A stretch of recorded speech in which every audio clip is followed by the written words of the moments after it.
Good evening. I hope you've had a great day today. Welcome to BVJ's Bedtime Stories. I'm Big Voice Jay, and this is a show where we get you ready for a good night's sleep with public domain short stories just for you. Links to all the stories can be found at the show notes at bedtimewithbvj.com. And if you'd like to support the show, there's a Buy Me a Coffee link on every page and post. Tonight we continue our story, Winnie the Pooh by A. Milne. Chapter 10, in which Christopher Robin gives a Pooh party and we say goodbye. One day when the sun had come back over the forest, bringing with it the scent of May, and all the streams of the forest were tinkling, happy to find themselves their own pretty shape again, and the little pools lay dreaming of the life they had seen and the big things they had done, and in the warmth and quiet of the forest, the cuckoo was trying over his voice carefully and listening to see if he liked it, and wood pigeons were complaining gently to themselves, in their lazy, comfortable way, that it was the other fellow's fault. But it didn't matter very much. On such a day as this, Christopher Robin whistled in a special way he had, and Owl came flying out of the 100-acre wood to see what was wanted. "Owl," said Christopher Robin, "I am going to give a party." "You are you?" said Owl. "And it's to be a special sort of party, because it's because of what Pooh did when he did what he did to save Piglet from the flood." "Oh, that's what it's for, is it?" said Owl. "Yes. So will you tell Pooh as quickly as you can and all the others, because it will be tomorrow." "Oh, it will it?" said Owl, still being as helpful as possible. "So will you go and tell them, Owl?" Owl tried to think of something very wise to say, but couldn't, so he flew off to tell the others. And the first person he told was Pooh. "Pooh," he said, "Christopher Robin is giving a party."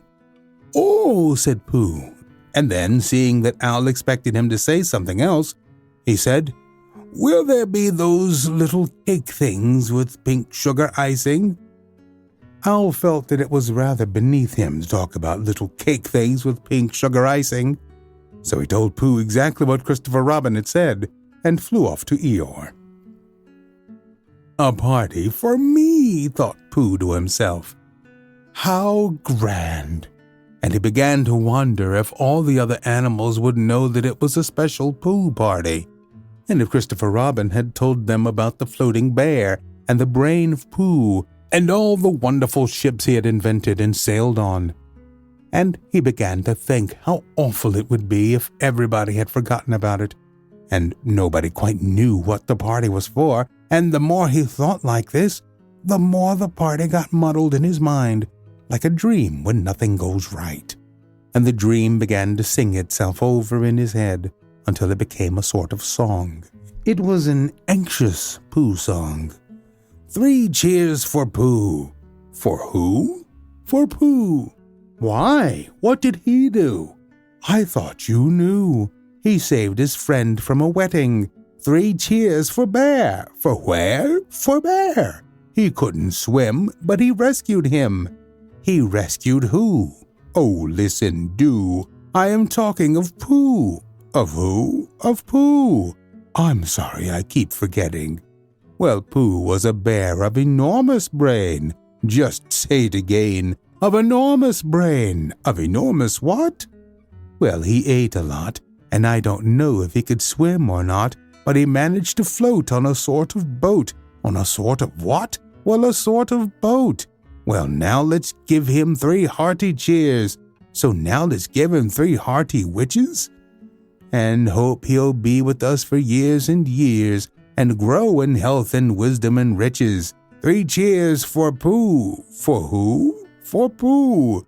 3 cheers for Bear. For where? For Bear. 3 cheers for the wonderful Winnie the Pooh. Just tell me, somebody, what did he do? Owl was talking to Eeyore. "Eeyore," said Owl, "Christopher Robin is giving a party." "Very interesting," said Eeyore. "I suppose they will be sending me down the odd bits which get trodden on." kind and thoughtful. Not at all, don't mention it. There is an invitation for you. What's that like? An invitation. Yes, I heard you. Who dropped it? This isn't anything to eat. It's asking you to the party tomorrow. Eeyore shook his head slowly. You mean Piglet, the little fellow with the excited ears? That's Piglet. I'll tell him. No, said Owl, getting quite fussy. It's you. Are you sure? Of course I'm sure. Christopher Robin said all of them. Tell all of them. All of them except Eeyore. All of them, said Owl sulkily. Ah, said Eeyore. A mistake, no doubt. But still I shall come. Only don't blame me if it rains. But it didn't rain. Christopher Robin had made a long table out of some long pieces of wood, and they all sat round it. Christopher Robin sat at one end, and Pooh at the other, and between them on one side were Owl and Eeyore and Piglet, and between them on the other side were Rabbit and Roo and Kanga. And all Rabbit's friends and relations spread themselves about on the grass, and waited hopefully in case anybody spoke to them or dropped anything, or asked them the time. It was the first party to which Roo had ever been, and he was very excited. As soon as they had sat down, he began to talk. Hello, Pooh, he squeaked. Hello, Roo, said Pooh. Roo jumped up and down in his seat for a little while, and then began again. Hello, Piglet, he squeaked.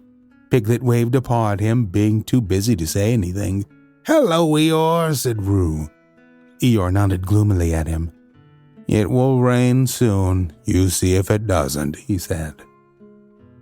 Roo looked to see if it didn't, and it didn't, so he said, Hello, Owl. And Owl said, Hello, my little fellow, in a kindly way, and went on telling Christopher Robin about an accident which had nearly happened to a friend of his, whom Christopher Robin didn't know, and Kanga said to Roo, Drink up your milk first, dear, and talk afterwards. So Roo, who was drinking his milk, tried to say that he could do both at once, and had to be patted on the back and dried for quite a long time afterwards. When they had all nearly eaten enough, Christopher Robin banged on the table with the spoon, and everybody stopped talking and was very silent, except Roo, who was just finishing a loud attack of hiccups and trying to look as if it was one of Rabbit's relations.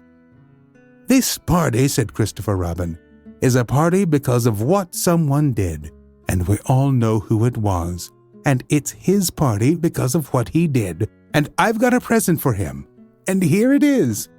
Then he felt about a little and whispered, Where is it? While he was looking, Eeyore coughed in an impressive way and began to speak. Friends, he said, including oddments, it is a great pleasure, or perhaps I should say it has been a pleasure so far, to see you at my party. What I did was nothing. Any of you, except Rabbit and Owl and Kanga, would have done the same. Oh, and Pooh. My remarks do not, of course, apply to Piglet and Roo, because they are too small. Any of you would have done the same.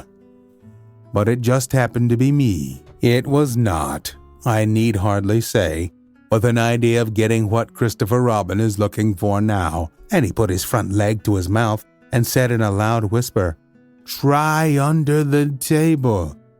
That I did what I did. But because I feel that we should all do what we can to help, I feel that we should all, said Roo accidentally. Roo, dear, said Kanga reproachfully.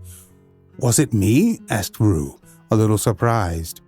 What's you're talking about? Piglet whispered to Pooh. I don't know, said Pooh, rather dolefully. I thought this was your party. I thought it was once, but suppose it isn't. I'd sooner it was yours than Eeyore's, said Piglet. So would I, said Pooh. Huh, said Roo again. As I was saying, said Eeyore loudly and sternly. As I was saying, when I was interrupted by various loud sounds, I feel that here it is, cried Christopher Robin excitedly. Pass it down to silly old Pooh. It's for Pooh. For Pooh, said Eeyore. Of course it is, the best bear in all the world. I might have known, said Eeyore. After all, one can't complain. I have my friends. Somebody spoke to me only yesterday, and was it last week or the week before that Rabbit bumped into me and said, bother. The social round, always something going on. Nobody was listening, for they were all saying, open it, Pooh.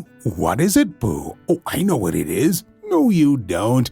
And other helpful remarks of the sort. And of course, Pooh was opening it as quickly as ever he could, but without cutting the string, because you never know when a bit of string might be useful.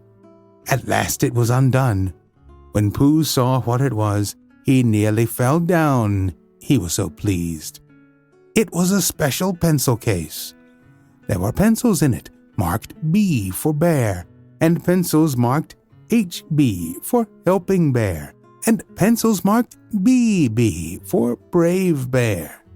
There was a knife for sharpening the pencils, and India rubber for rubbing out anything which you had spelt wrong, and a ruler for ruling lines for the words to walk on, and inches marked on the ruler in case you wanted to know how many inches anything was, and blue pencils, and red pencils, and green pencils for saying special things in blue and red and green. And all these lovely things were in little pockets of their own in a special case which shut with a click when you clicked it, and they were all for Pooh. Oh, said Pooh. Oh, Pooh, said everybody else, except Eeyore. Thank you, growled Pooh. But Eeyore was saying to himself, this writing business, pencils and whatnot, overrated if you ask me. Silly stuff, nothing in it. Later on, when they had all said goodbye and thank you to Christopher Robin, Pooh and Piglet walked home thoughtfully together in the golden evening, and for a long time they were silent. When you wake up in the morning, Pooh, said Piglet at last, what's the first thing you say to yourself? What's for breakfast? Said Pooh. What do you say, Piglet? I say, I wonder what's going to happen exciting today, said Piglet. Pooh nodded thoughtfully. It's the same thing, he said. And what did happen? Asked Christopher Robin. When? Next morning? I don't know. Could you think and tell me and Pooh sometime? If you wanted it very much. Pooh does, said Christopher Robin. He gave a deep sigh, picked his bear up by the leg, and walked off to the door, trailing Winnie the Pooh behind him. At the door he turned and said, Coming to see me have my bath? I might, I said. Was Pooh's pencil case any better than mine? It was just the same, I said. He nodded and went out. And in a moment I heard Winnie the Pooh, bump, bump, bump, going up the stairs behind him. We are always looking for great stories like these to feature on the show. You can send your suggestions to bigvoicej@gmail.com. We've got a YouTube channel full of stories from the show. Go to tiny.cc/BVJ Bedtime. Don't forget to leave us a review on Apple Podcasts. It helps to spread the word that we're putting people to sleep every single night. And if you'd like to support the show, there's a Buy Me a Coffee link on every page and post. Thank you so much for listening. Good night. Diamond Club hopes you have enjoyed this program.